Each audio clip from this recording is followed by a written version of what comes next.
Thank you for joining us today for the Federal Home Loan Bank System webinar, Understanding eNotes. I'm Vonda Renfro, your moderator for today. I have been an active member of the Federal Home Loan Bank System eNote Working Group, as well as the Member Outreach Subcommittee. The goal of this working group was to develop a framework where the Federal Home Loan Banks, as secured lenders, could safely and soundly accept eNotes as collateral for advances. It's exciting to know we are very close to accomplishing this goal. One of the best things we did as a system was to engage the services of a highly accomplished professional in the digital space. It gives me great pleasure to introduce our speaker for today. Rachael Sokolowski is the president of Magnolia Technologies. Rachael is an advocate for the adoption of electronic and digital signatures and has consulted for many of the companies who have entered the eNote ecosystem. She is also a major contributor to the Mortgage Industry Maintenance Organization, known as MISMO. Believe me, she really knows her stuff. Over several weeks, members across the whole system volunteered to review the requirements that the system had drafted. After the members reviewed the requirements, they completed an extensive survey that let them gauge the requirements from very easy to very difficult to comply and or meet the requirements. We then followed up with a phone call where the members could ask questions and get more clarity. The conversations and feedback from these members were invaluable. From this member outreach, we realized there were a lot of myths around eNotes.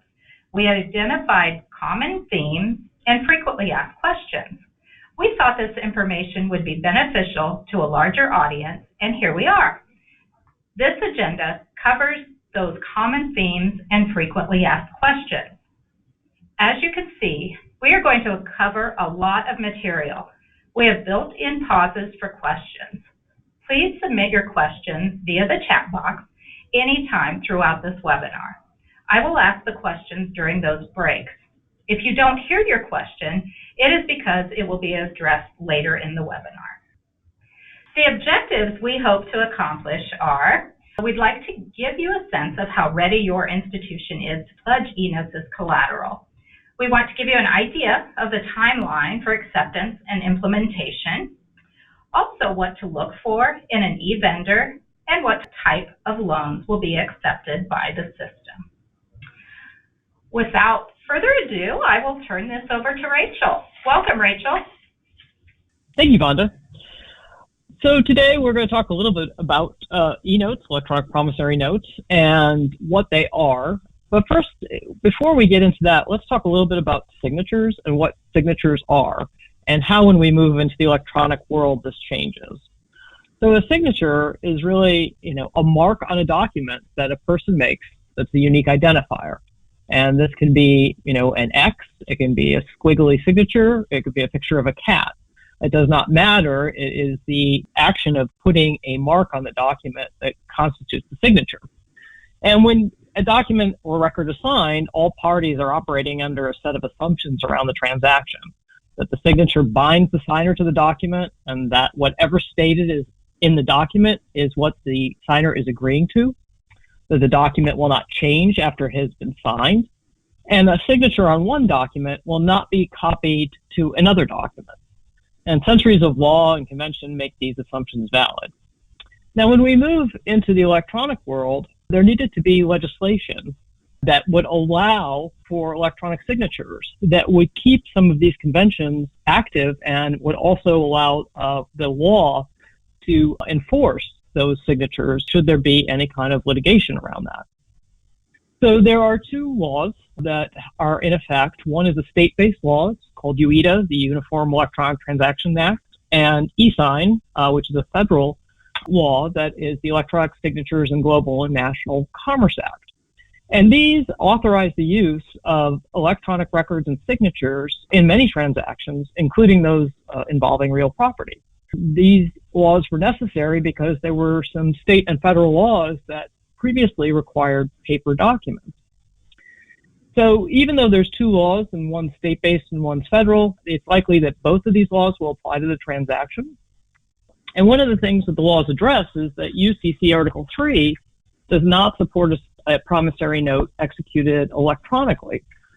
So provisions of the e-commerce laws were intentionally drafted to enable the electronic equivalent of a negotiable paper promissory note or the transferable records. And the e-commerce laws accomplish this through many different ways. They have replaced the requirements for what would be possession of the note and endorsement, where you are transferring the note to another. And they have replaced these paper-based concepts with new concepts called control and transfer of control for the eNote. And an eNote as a transferable record is just as enforceable against the borrower as its written counterpart. The paper negotiable promissory note is free from most offenses and free from most third-party claims. And the same is true with the legislation that we have with eSign and UITA. So as Vonda had said, the Federal Home Loan Bank system, all 11 banks, have been working together for about 2 years now, perhaps a little bit longer, to develop this future solution for providing collateral value for eNotes.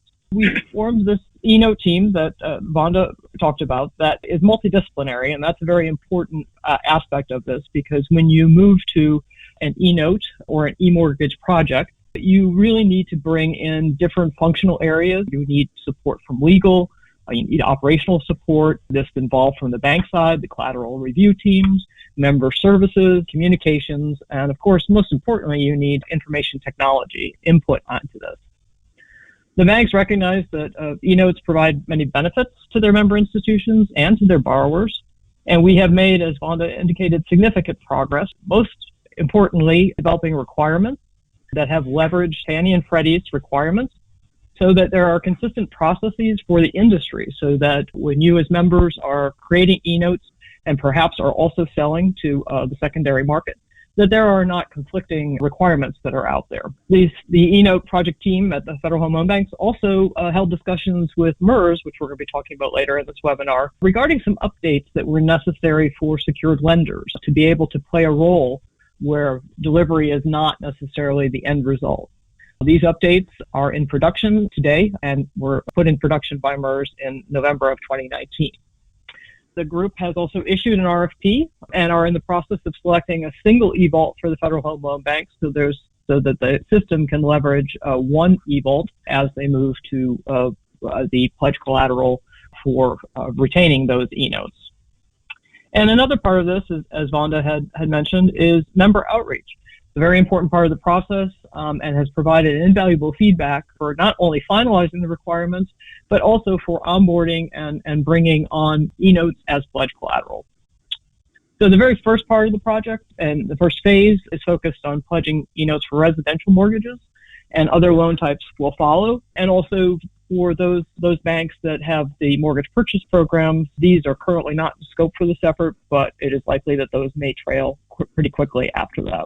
The goal is to have the requirements established by the end of this year, 2019. And once the requirements are in place, the timing of eNote acceptance is dependent upon many things. System and process changes, not only at the bank, and collateral review process changes, but the timing of eNote acceptance will be determined by each independent Federal Home Loan Bank. So before we talk about eNotes themselves and their popularity right now, as you can see by the numbers, we should talk a little bit about MERSI Registry and what the MERSI Registry provides. Because any copy of an electronic record is identical to any other copy, you can create multiple copies of anything that's in an electronic form. We don't have the equivalent of what we have in the wet ink signed paper promissory note. We know the difference between a copy of a wet ink signed note and the actual wet ink signed document. So we need some type of external mechanism to resolve this question of which copy of the electronic record matches that wet ink signed paper promissory note. And the laws have identified this and have determined some characteristics around what constitutes the electronic record that matches that equivalent of the wet ink signed paper promissory note, and they have termed this the authoritative copy. And there are certain requirements around this authoritative copy, that it must be stored in an eVault, and it must be evidenced by some system of record as the single, unique, identifiable identifiable and legally controlling copy, and essentially that it has the same characteristics that it would on paper. So the MERS registry is the industry's response to some of these requirements imposed by UITA and eSign. It's a national registry that identifies who would be in the paper world the holder, or known in the e-world as the controller of the authoritative copy. It identifies the location of the authoritative copy, so it says what eVault is this stored in. It does not store the eNotes, so the MERS registry does not keep a copy of it. So MERS is the industry's solution to be able to have a system of record, and that we, as in the industry, know at any given time where the authoritative copy is and who would be the owner in the paper world, but who is the controller of this.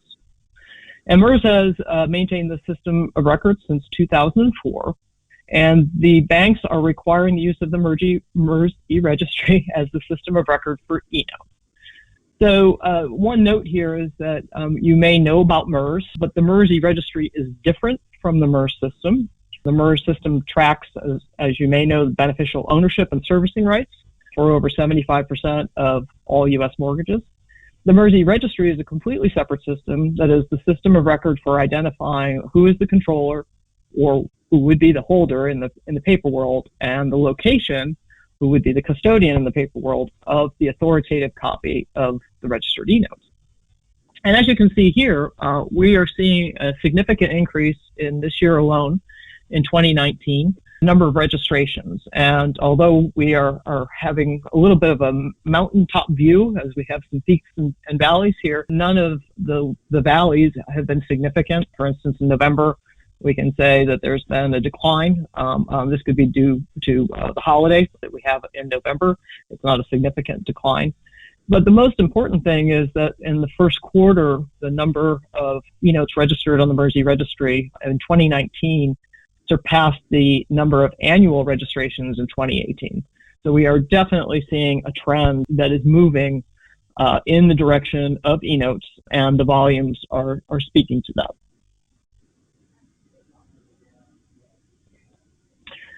So next, let's talk a little bit about promissory notes themselves and what they are. And in order to have an electronic promissory note, as we talked a little bit about signatures, they need to be electronically signed. And there are certain things that eSign and UITA, the e-signature laws, require. So the law itself defines an electronic signature as a process or an electronic sound or symbol. And what does this mean? It means that instead of putting your pen to paper and signing a document, you are engaging with technology in some type of process. And in that process, you have a variety of different ways in which you can affix your signature. You might type your name. You might use a signing pad. You might enter a PIN. You might click a button. All of these under the law are signatures, including audio, video, and biometric signatures. But in the requirements for investors, certain investors, audio, biometric, and video are not allowed as particular signature types. But most importantly, since this is a process, you need to be able to attach that signature that you capture to that record. And you need to know that the person who's signing the document is actually understands that they are signing electronically and that they have the intent to sign. And this requires some type of signing ceremony that will allow you to obtain the consumer's consent to sign electronically. And you'll often see, and you've probably seen this if you've had any type of bill pay or you have bought anything over the internet, that you are often presented with a consent to sign electronically. And this is a disclosure that says, for instance, I agree that I'm bound to the terms and conditions. And this might be a checkbox, but you do need to be able to disclose that this is being signed electronically and that you've obtained the consumer's consent and the confirmation of their agreement that they have, that you have clearly identified what they are signing, the electronic record itself, that you're displaying their name, and that you should present each electronic record individually as you're going through the signing. And for the banks receiving electronically signed documents after the fact, The e-signature system must be designed so that the bank can determine that the borrower's signature has been attached to the electronic document, what kind of electronic process or symbol was used for the signature, where the name of the borrower is, and the date and time of the signature. So these are audit information that will be used and kept within a trail, so that when reviewing these electronic documents, you have the ability to understand that they comply. Let's talk a little bit more about electronic promissory notes. And to do so, we have to think about what happens at the closing process. You're going to move from traditional paper-based closing process to an e-closing process. And in doing so, you're going to gain some benefits. You're going to be able to centralize the process and the transaction in one place. You have a way to communicate with the consumer prior to the closing. You have the ability to create some educational materials. You also have the ability to track what has happened at the closing. So this allows you to ensure delivery, receipt, and acknowledgement of documents, and also to make sure that signatures are placed where they need to be. Consumers like the concept of e-closing. They're more informed at every step of the way, and they also have time to review documents and to ask questions with educational materials that might be there. So in order to meet the bank's requirements around this, for this e-closing platform or this e-closing experience that the borrower will go through, the banks have required that there should be some closing instructions or other procedures so that the borrower signs only the e-note at closing and does not also sign a paper version of the promissory note. What this will do is create two versions of the promissory note, which is not acceptable. So when you create an electronic document, it starts its life as an electronic document and it keeps its life as an electronic document. When you have a paper document, it begins its life as a paper document and lives its life as a paper document. And the systems that you employ to create the electronic promissory note and perhaps other electronic documents need to meet the laws, the e-signature or e-commerce laws, and you have to be able to prove to the banks that the systems that you use have met these legal, technical, and operational requirements, and that the documents created, especially in the case of the promissory note, which is a negotiable instrument, that it's valid and enforceable in a court of law if need be. And it also, if you're servicing such loans, you need the ability to perform certain servicing functions on them. As I said a little bit earlier, in the first phase, only 1 to 4 first mortgage loans and closed-end home equity mortgages will be eligible for pledging, and they must meet the same eligibility requirements as their paper-based counterparts. And for the initial phase, just to be aware, electronic HELOCs or home equity lines of credit are not eligible at this time. Closing of an e-note requires the use of an e-closing system that not only allows the closing agent, the borrower, to electronically review, sign, and store and transfer closing documents, but the e-signature laws require that you keep this record that the signer agreed to conduct the electronic transaction, and that you have proof of that consent to sign electronically somewhere within your records. And this can either be in an audit trail or it can be kept within the document itself. You might have a disclosure document or a consent document that have the borrower sign. There are a variety of different ways to do this, but you do need to have this in case you need to, at a later date, prove that the borrower agreed to sign electronically. You also need to make sure that the electronic record being signed, it clearly identifies and displays the borrower's name, much as this is the same characteristic that we see on paper. And the process of electronically signing requires an action by the borrower. So because it's a process, they actually have to do some action to sign the document.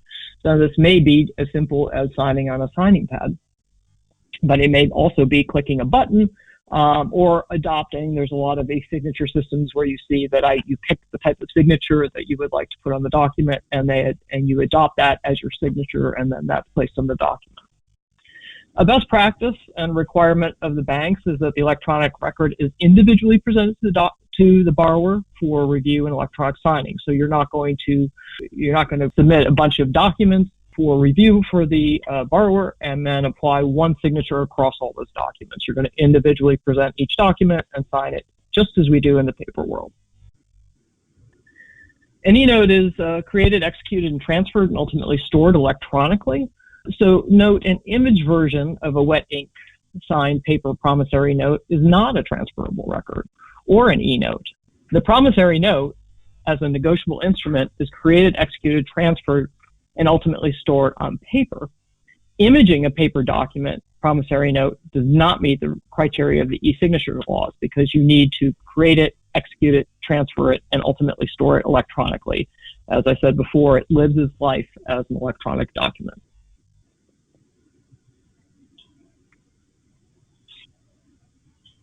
Rachel, thank you for all that information.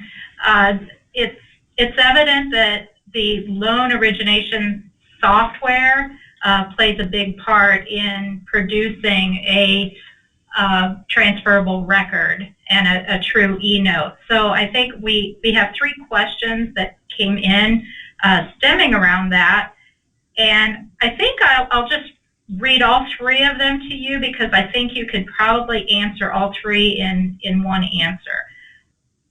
What loan origination software would you recommend? What document prep vendors do you recommend?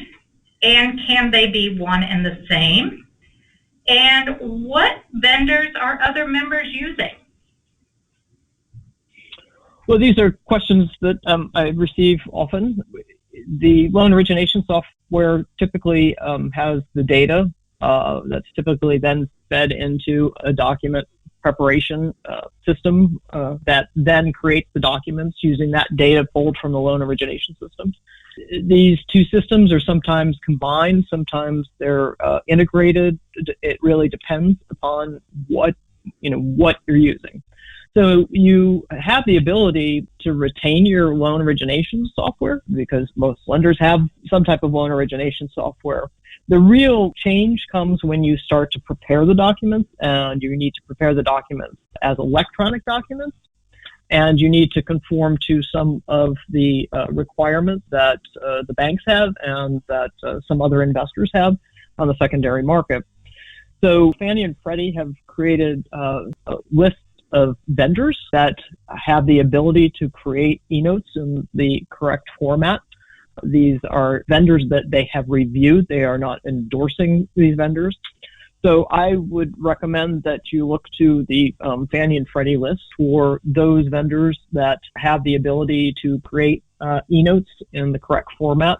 Whether or not your loan origination software or your doc prep vendor can create electronic documents in that format is a question. And what, in terms of what you're using, most lenders that I have consulted for would prefer to keep the systems in place that they have and work on some way to create the eNotes without disrupting their workflows to the extent that they have those.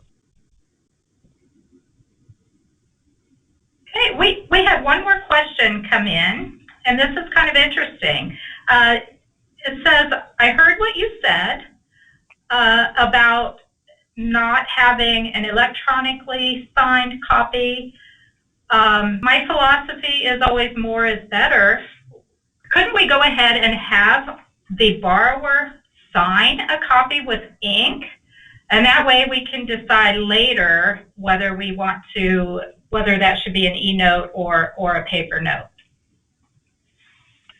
Well, fortunately, the e-commerce laws are pretty clear on what constitutes an electronic record and what does not.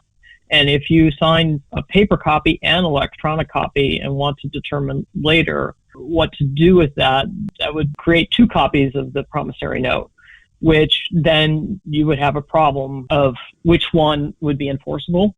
Also, to let you know is that if you have a borrower that some says, I do, yes, I'm fine with signing electronically, but then at a later date decides that they do not want to sign electronically, when they are at the closing table, the electronic closing table, you have to provide an option for them to opt out of electronically signing and move to paper. So instead of doing what you've proposed, The laws have already contemplated that, and the best way to handle that situation, if a borrower wants to sign on paper, you have to ensure your system provides for that opt-out provision. Now, internally for processes, your workflows and your processes as a lender, you will need to determine upfront what path that loan is going to take. And if it's going to be electronic and be created electronically and live electronically, it should start that path. If for whatever reason you were going to put it on paper, then it should go the paper path and not the electronic. So you really need to split those processes. But also, if you go the electronic path, be aware that the consumer or the borrower always has the option of going to paper. Great. That's all we have at this time. Okay, so next we will talk about the eNotes format. MISMO is the Mortgage Industry Standards Maintenance Organization, and they have developed a standard representation for an electronic document. And this was developed to be able to match the capabilities of paper in an electronic form, but also to allow for some automation in the document itself.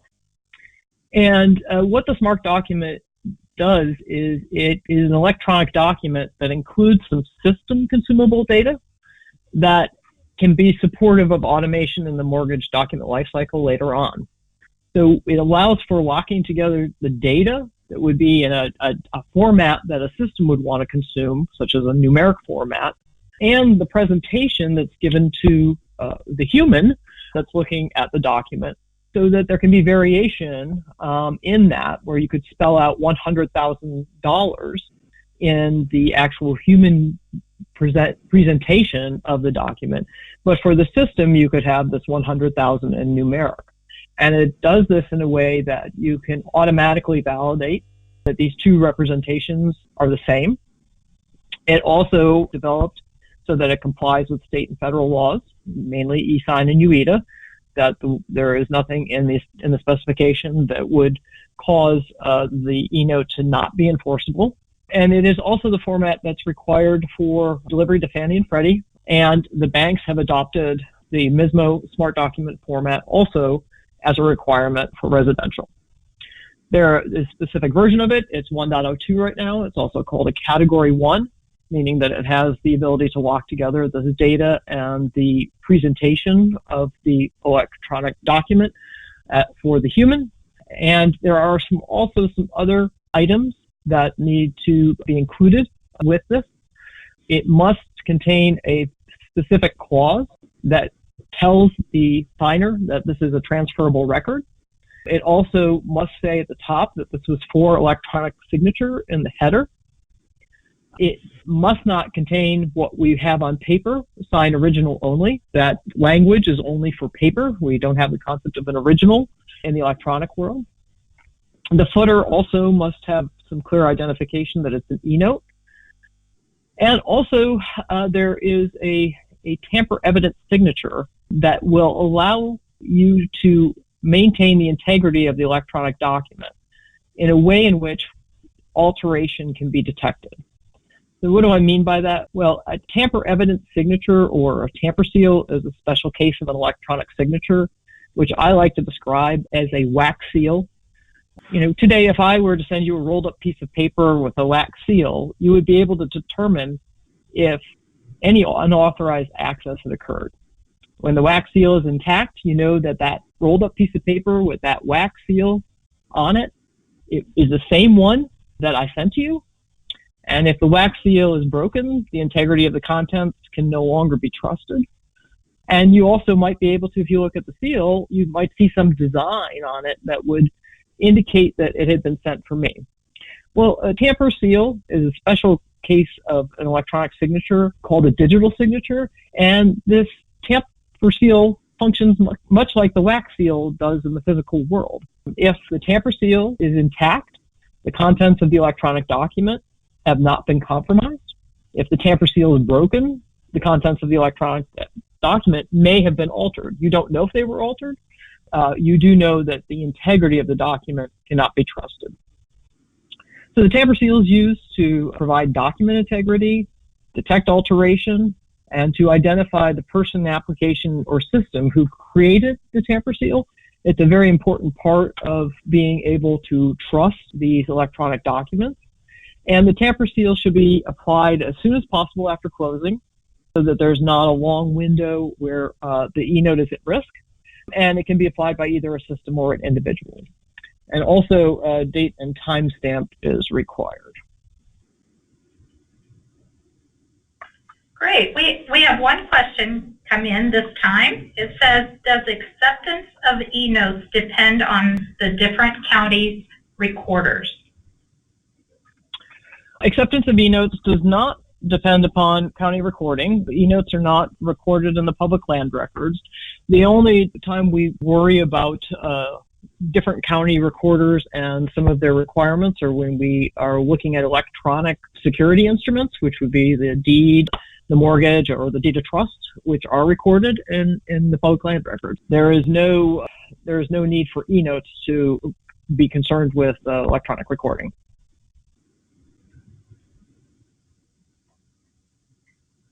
That's all we have right now.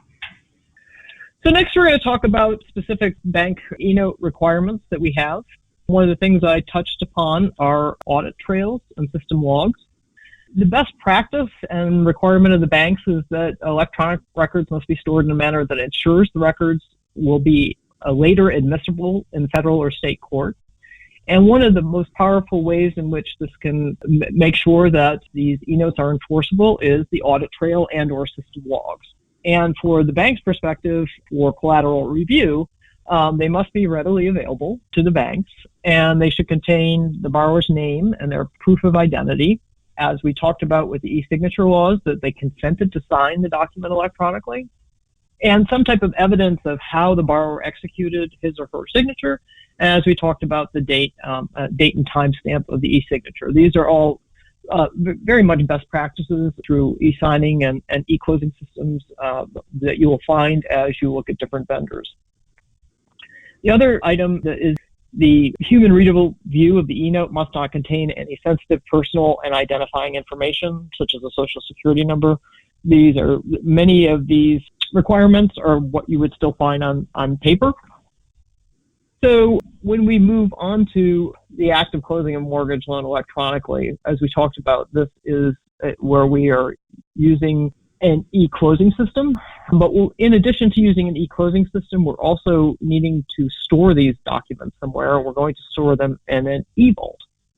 E-vault and the e-closing system must be able to display and distinguish an authoritative copy as the original versus a copy of the authoritative copy. And this is mirroring or mapping what we have in the paper world, where you have the ability to determine the difference between a wet ink signed paper document or photocopy of that. And so this is just mapping, what we have in the paper world, and it's also supported by the laws. When collateral reviews would be occurring, it would be important to know from the perspective of the bank, whether they're looking at a copy of the authoritative copy or whether they're actually looking at the authoritative copy. And so most systems, e-closing systems and e-vault systems, will either watermark or will give some indication of what is the authoritative copy or what is not the authoritative copy. This might seem like a overkill at this point, but it is really matching. Just think of what happens in the paper world.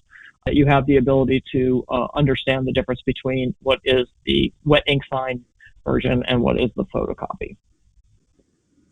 The other requirement is that eNotes must be issued a MIN, mortgage identification number, by MERS, and also registered on the MERS registry prior to being considered eligible collateral. The banks recognize that at closing, you may or may not know whether or not you want to pledge that collateral. It may be an eNote. You may not have necessarily registered it on the MERS registry. So if it is not registered at closing, it needs to be registered prior to being considered for eligible collateral. The other aspect that I touched upon earlier is MERS, some of the updates that the banks requested of MERS. One of those was that there was no entity on the MERS registry for the role that the banks play as a secured creditor. There's the controller, who's the holder. There's the location of where the eNote is, which eVault it's in. But there was no facility to name a party, such as the Federal Home Loan Bank of Des Moines, for instance, as a secured party, and to have that on the system of record. So MERS, in conjunction with working with the Federal Home Loan Banks, added the secured party field. And it is a requirement that the secured party is used, and while pledged collateral is held by the banks, that the Federal Home Loan Bank is in that secured party field. So here are some key terms as they compare to paper notes. I like this because it shows that the concepts that we have in the paper world are the same in the electronic world. They just have different terminology. So what we know is the negotiable instrument in the paper world becomes the transferable record. What we talk about as possession is now control in the electronic world. The holder, or who would actually be physically holding that, becomes the controller. The original note, the wet ink signed original, is now the authoritative copy. The custodian becomes the location. Endorsement is a transfer of control. And the wet signature becomes an electronic signature. Quickly walk through a little flow of what will happen moving to an electronic world and interaction with the bank and with the MERS registry. We start with the loan closing. In this particular case, the originator is going to immediately register the eNote on the MERS registry. We have the registration of the authoritative copy that is being controlled by the originator. A decision needs to be made whether or not this will be pledged as collateral. So on the MERS registry, before it's pledged, controller is the originator and the location is the originator. And that would be down here. If it's going to be pledged, the Federal Home Loan Bank needs to be added as a secured party. So we come down here we have the controller as the originator, the location is the originator, and we have named the Federal Home Loan Bank as the secured party. Then we send a copy of the eNote to the Federal Home Loan Bank. MERS has a capability called e-delivery, which allows for electronic transmission of the eNote between parties. So the copy of the eNote is sent to the Federal Home Loan Bank. A copy of the eNote is put into the eVault, and the Federal Home Loan Bank will do a review process on that. And then one of the requirements from the banks is that the location of the authoritative copy will be in the Federal Home Loan Bank eVault. So there is a request, a transfer of location request from the originator to move the location from the loan originator's eVault to the Federal Home Loan Bank eVault. So this is a message that's sent to MERS. So now the originator is the controller, the location is the Federal Home Loan Bank, and the secured party is the Federal Home Loan Bank. The transfer of location notification is sent. The Federal Home Loan Bank needs to accept that transfer, and once it's transferred, the location is confirmed here. So the authoritative copy will be held at the Federal Home Loan Bank eVault while the collateral is pledged. This is the flow that we have here, and this is really the one change is that the transfer of location request and the holding of the authoritative copy in the Federal Home Loan Bank eVault. Now note that the MERS registry is the system of record here, and it's just pointing to different places where, controller is, where the location is, and who the secured party is. The Federal Home, for their risk tolerance, believe that having the authoritative copy in their eVault provides greater certainty for them. As you can see, it really is a matter of just what the system record is reflected here in the MERS registry. After the loan is no longer pledged, obviously the location will return back to the originator. So the point here is that the member will always be the controller. In order to pledge, the member will need to name the Federal Home Loan Bank as the secured party and transfer location to the Federal Home Loan Bank eVault. Those are the workflow changes that will need to occur for eNotes. Rachel, a few questions. One came in that asked, can we register our loans without becoming a MERS member? They understand that the e-registry is the system of record, but they're not a MERS member now. Can they just register it without becoming a member? You need to become a member of MERS. You don't need to become a MERS system member. Remember at the very beginning, I said there was a difference between the MERS system and the MERS e-registry. You do need to become a member of the MERS e-registry, be able to do the transactions such as the transfer of location, and name yourself as the controller on the system of record. So you do need to become a MERS member and participate in the MERS e-registry. The other aspect is that you need a MIN number. You cannot register a loan on MERS without a MIN number. So for those two reasons, you need to be a MERS member. Next question.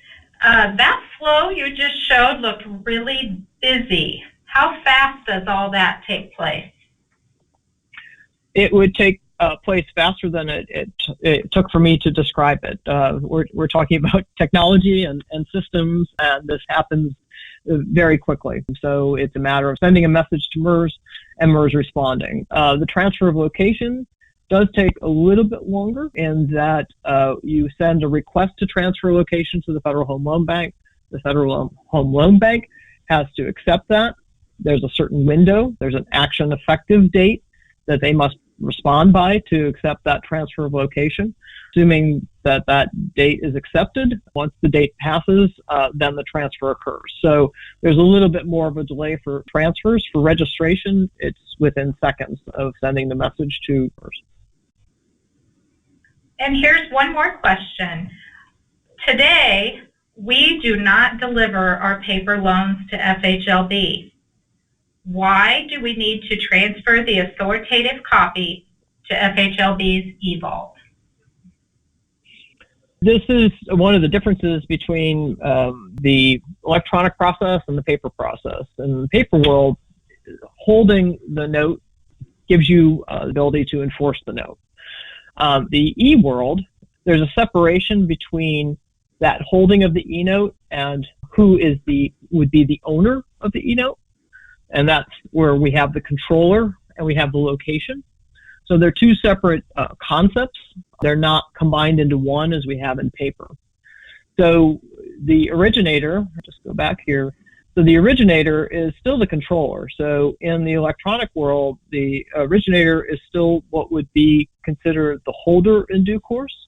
It's just that not physical possession, because you can't have physical possession of eNote. What the transfer of location is simply which eVault that authoritative copy is held.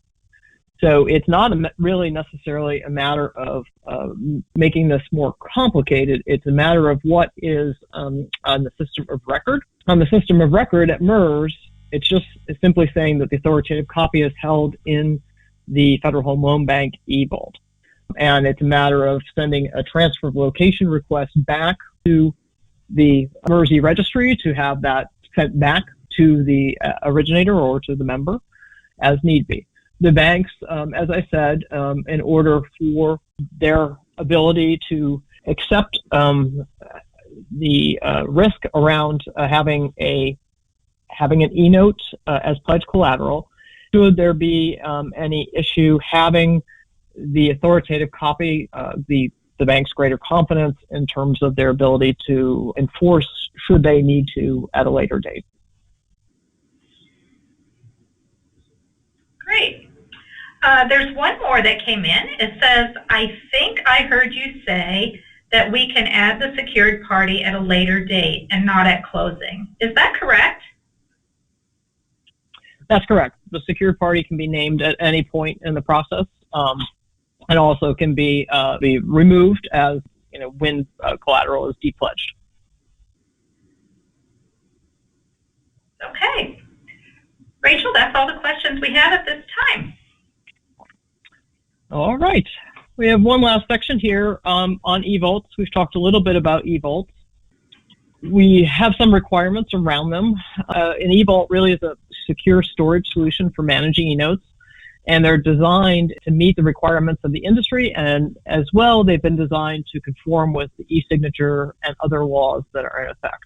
One of the requirements that the banks have is that the electronic record must be accessible and capable of being reproduced by all persons that need to, and the eVaults provide that capability. The real purpose of the eVault is simply to hold these electronic records.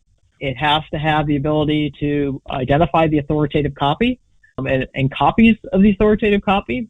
It also can restrict or control copies of the electronic document and access to that. And it also provides a very important function, is that it maintains document integrity. It periodically will validate that tamper evident seal or that tamper seal to make sure that the document has not been compromised in any way. And this is a very important feature around that. It also has the capability to move documents around. Most of the eVault will either be able to transfer eVault to eVault, or they also have enabled MERSI delivery, as I said, as a mechanism of moving electronic documents around. They have encryption algorithms that are compliant with NIST and FIPS 140-2 guidance, and they support multi-factor authentication. And these are requirements that the banks have on eVaults that members would be using, but these are also requirements as the banks have been going through their selection process for an eVault. That these are the different aspects of the eVault that they're looking at.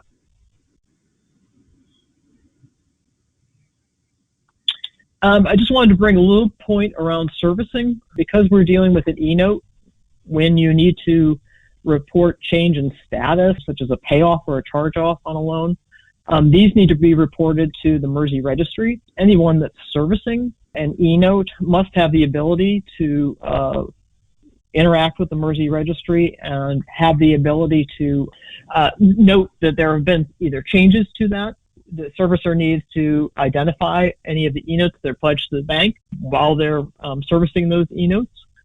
They also have to have the ability to reconcile with what is on the MERS system of record, the e-registry system of record, that accurately reflects the controller, the secured party, and the location at all times.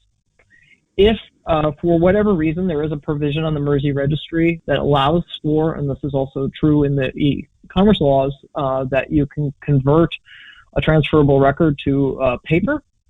If a pledged eNote is converted for whatever reason, it is no longer considered an eNote, and it's no longer considered eNote collateral. It is no longer considered eligible. Those are important requirements around that to be aware of. And now we have a video that the Federal Home Loan Banks have developed on eNotes. That is a nice video recap. And after the video, I'll turn it back over to you, Vonda.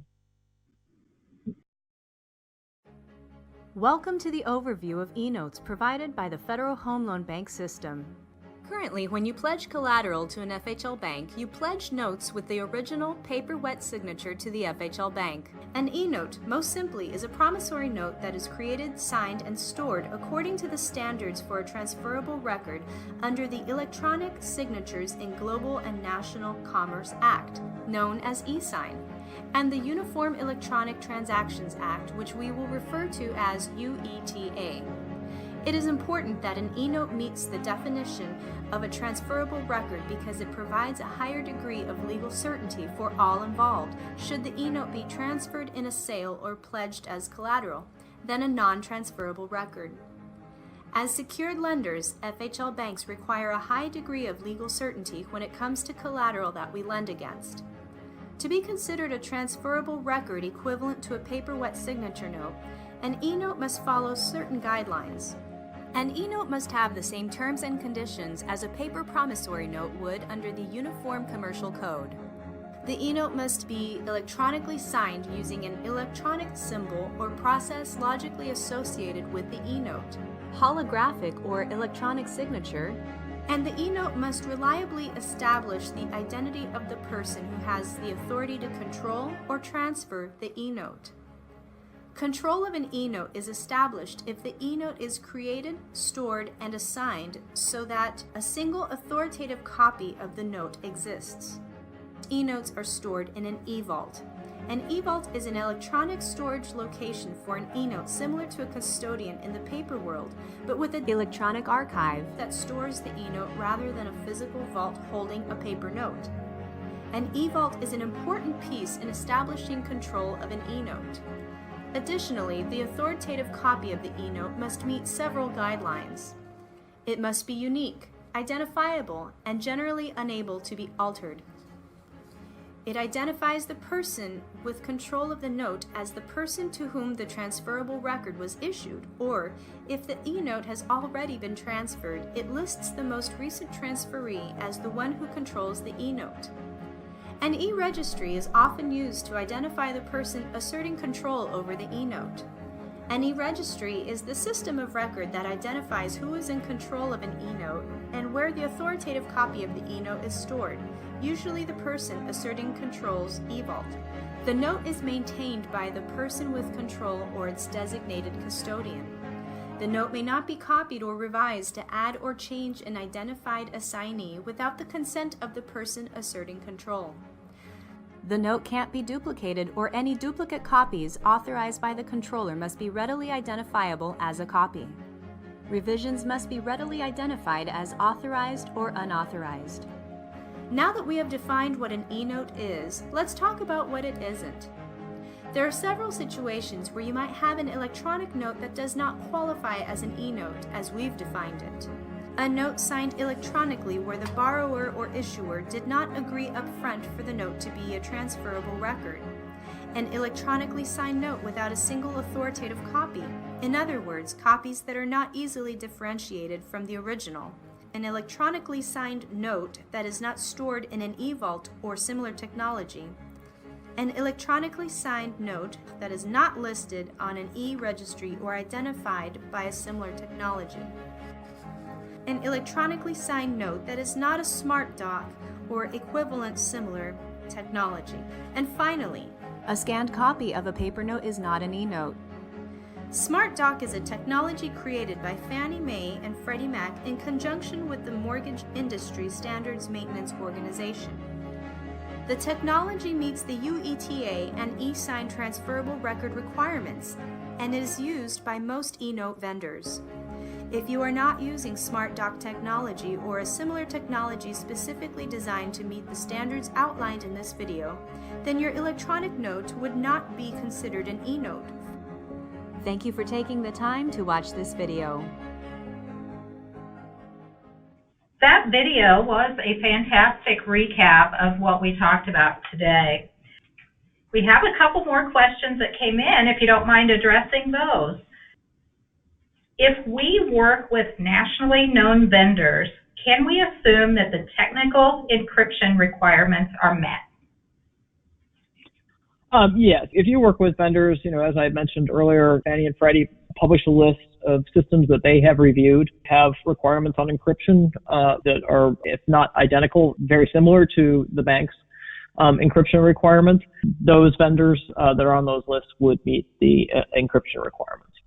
For those vendors, we're talking about those that are either performing the e-closing or are storing the eNote. So those are when encryption would come into play. That's great clarification. Thank you. One last question. There are a lot of requirements that we just went over. Why is all this necessary when I'm assuming the majority of us would be considered low-risk members? Really not about risk necessarily. It's about conforming, as we started this, with signature laws and what the law requires. So it is complying with the law and also making sure that the eNotes you create are enforceable. And these requirements, as I had mentioned in the beginning of this webinar, were developed leveraging the requirements that Fannie and Freddie have for delivery of eNotes. And these requirements are very similar to what Fannie and Freddie require. There are some differences around, the difference between pledging and delivery, mostly related to the secured party. But if you look at their requirements as you go down your eNote journey, you will find that these requirements are not something that have been imposed on top of what the law requires. This all goes to looking at the e-signature laws, what's necessary for those, complying with those laws, and also ensuring that the eNote will be enforceable if it needs to be in any kind of litigation, or if the loan goes into default, what needs to happen from that regard. Great. Rachel, thank you so much for sharing your expertise with us today. This is an exciting time for the Federal Home Loan Bank as we move forward in the digital age. I'd like to reiterate that the information is supplemental to the written requirements. Please reach out to the contact for your respective Federal Home Loan Bank that is listed here for specific details on their implementation plan. There are also some great resources available for you to view and read at your pleasure. Thanks again for joining us, and have a great day.